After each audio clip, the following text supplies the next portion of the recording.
Understanding the term root ball.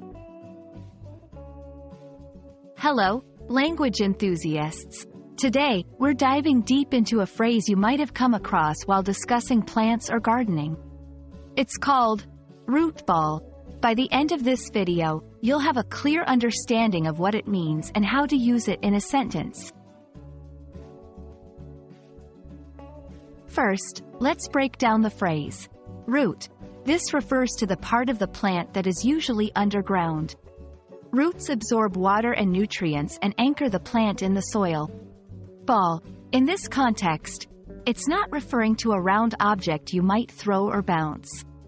Instead, it's talking about a compact mass or lump of something. When combined, the phrase root ball refers to the lump or mass of soil and roots that is taken out of the ground when a plant is uprooted or transplanted.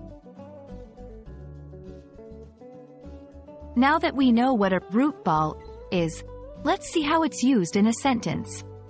1. When transplanting the shrub, be careful not to damage the root ball.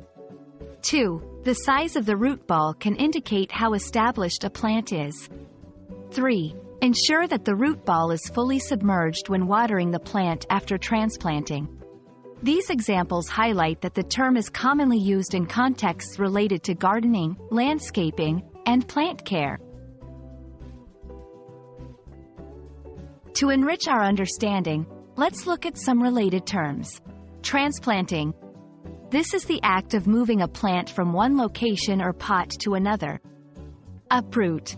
To pull out or remove a plant from the ground, typically taking the root ball with it.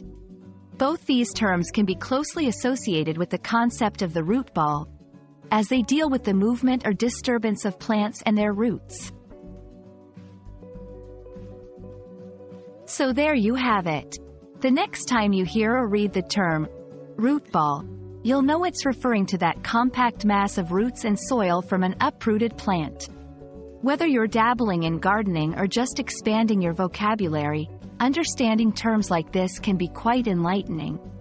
We hope you found this explanation helpful, and we look forward to helping you decode more terms in the future.